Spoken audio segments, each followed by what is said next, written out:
and you thought Zendikar expeditions were nice?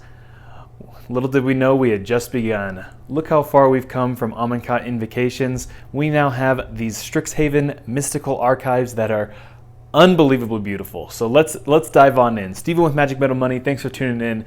These cards just look awesome. These are the new expedition variants, that will be in the new set, Strixhaven. First of all, crazy that we already have Strixhaven announcements and previews 2 weeks after Kaldheim release?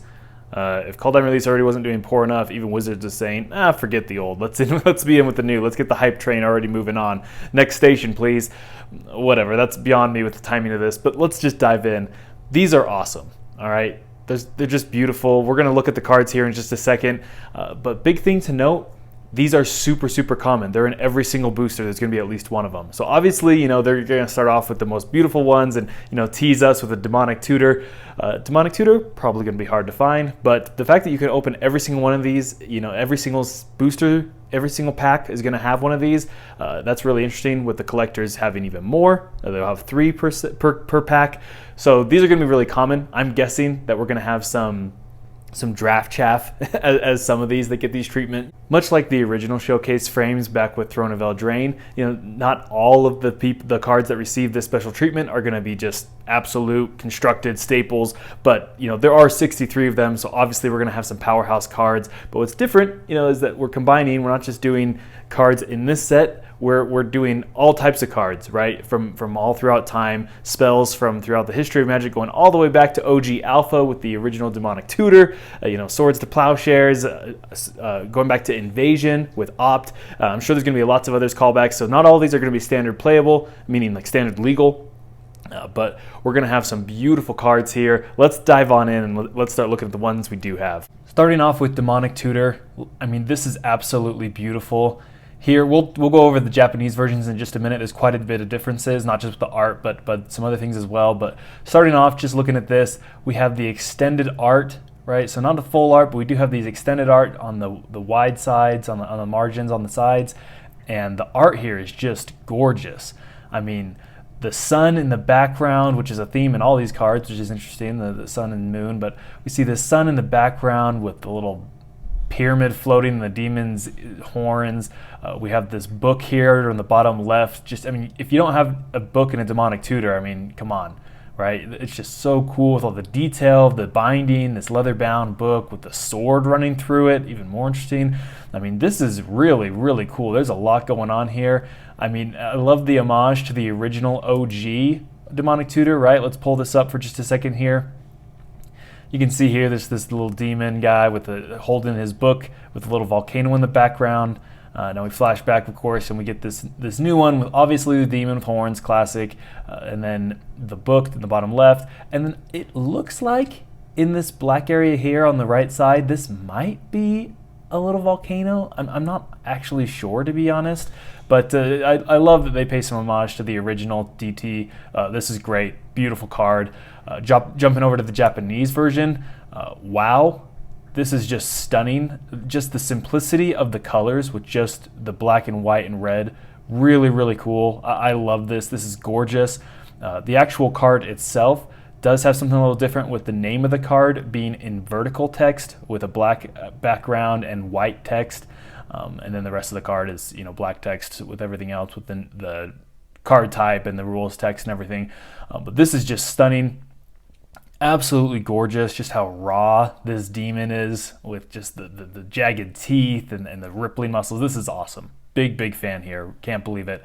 These are going to be highly sought after, and they should be. This is beautiful. Moving on to Opt here, absolutely stunning again. I love this art. The moon motif is gorgeous. Obviously, we have this big one in the background that her head is covering up. We can see this big crescent moon. But then if you continue to see, we have her little earpiece or hair clip, whatever that is, looking like a crescent moon. Looks like the one over her forehead is as well. Obviously with the profile view, you can't see the whole thing. But of course, this little brooch or whatever she's using to connect her cape, that she's wearing, again, the crescent moon. So just seeing this motif everywhere. I'm sure there's other places, ones that I'm missing here, little subtle ones.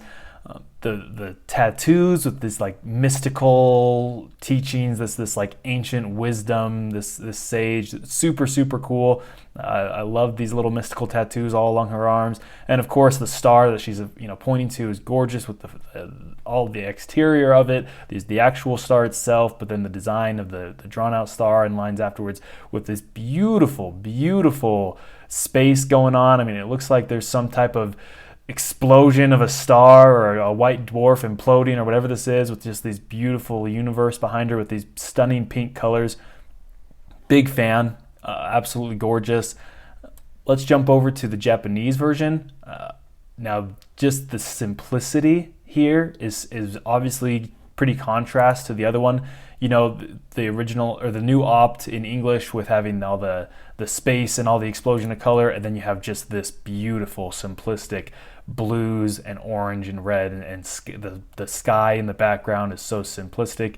These overarching circles or interlapping circles are wonderful. The texture on her robe is crazy, with stars on her robe again, so like you see the motif of this space continuing on throughout different parts of the art. Again, with the mystical tattoos, she has some on her face as well with her little simplistic diadem.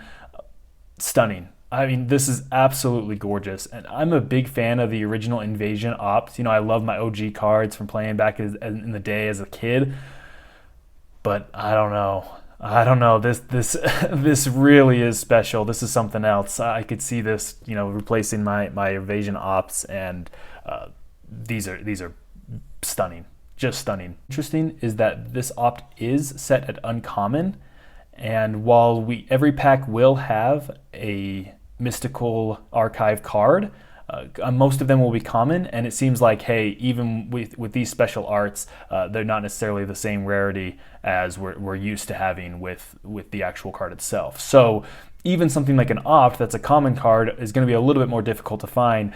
Same thing here, moving on to the Swords to Plowshares, right? This is a rare, and it's never really been printed as a rare. So this is much like what we saw with the special cards in the Double Masters, right? Where like a Fatal Push, was set at a rare or whatever. So the rarity is different. So some of these cards are going to be harder to find. These alternate versions might get, by the popularity of the card.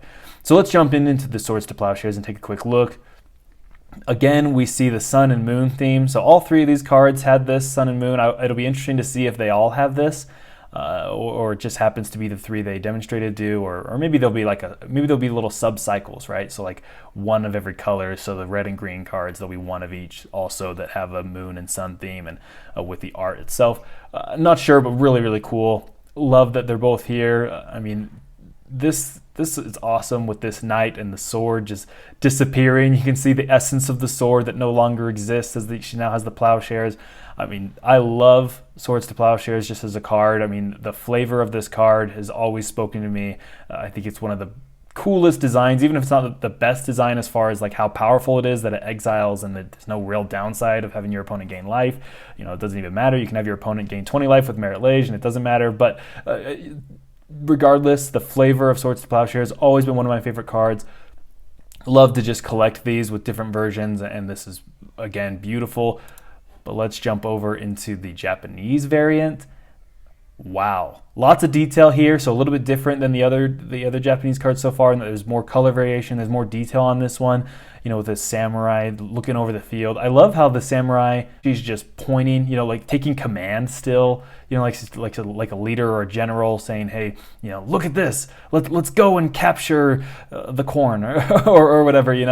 Love the look of this. The birds in the background, just so cool. Just the shapes of them just in white, so beautiful in the contrast to the orange and the sky. Love this. Can't say enough good things about this. Big fan of these. Okay, back to me. I know we just want to look at the cards all day, but here we go. These are absolutely stunning. I can't say enough. The first three that they've previewed are gorgeous. Now let's talk a little bit about how to get these and where they are. Again, there are 63 of these bad boys. A lot of them will be at common, probably some draft chaff. We know that. I mean, we can assume that. But these are stunning.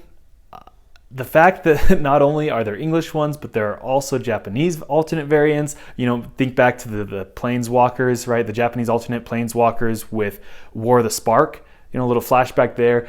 This is awesome. Really cool. So every single pack is going to have one of these in its own dedicated slot. So kind of like probably the basic land slot, maybe, I'm guessing. I don't know. Or maybe they take out a common card, but with draft, I don't know if you can do that. But you can play these cards in draft, and they will be spells. So maybe it won't be the basic land slot. Maybe it will just be like the common slot. One of the common slots will be dedicated to this. I'm not sure. We don't know the details yet. But every single draft and set pack will have one of these. Every collector's pack will also have 3. So that's pretty cool. So you can imagine, being able to rack up the collection here through the collector's boosters. Now the Japanese versions, which almost completely overshadow the regular art versions. I mean, these Japanese variants are stunning. They are so gorgeous. They're not just available in Japanese language products. So that's really interesting. So, just like the English versions, if you're buying Japanese draft or set boosters or collector boosters, it's the same thing, 1, 1, and 3. But actually, every collector booster pack will have 1 Japanese. So I assume that means they'll have 2 regular and 1 Japanese, regardless of language, but maybe it'll have 3 and the 1. I'm not sure, but I'm guessing it means 2 and 1, so total 3 of these Mystical Archives variants. But the fact that you can buy an English product and get these Japanese variants is really unique. That's pretty cool. That is an immediate indicator to me that that collector boosters might be ridiculous for this set. Obviously it's really early. I'm not going to panic and do too much speculation here, but just from my perspective as a consumer and as a collector, as a player, wow. This makes me want these collector boosters, so I had the chance to open both the normal variants, which are so cool. Again, I don't want to overshadow these, but I just can't help it. These Japanese ones are so cool. And the fact that I can also have the opportunity to get like that DT, the Japanese one, just that black, red, and white DT, I mean, that is crazy that I can get that and have the chance to get that. I think that's going to do a lot for the hype of this product. I think these collector boosters are going to be where it's at. It'll be interesting to see as the set goes on and we get more previews. We'll talk more about these as we see more of these Mystical Archives. That's where I'm going to be focusing my content, I think, for Strixhaven. I don't know. I mean, we'll see about other previews, but we're going to be covering all of the Strixhaven Mystical Archives here. So like and subscribe. We'll keep them coming. Thanks. We'll see you next time.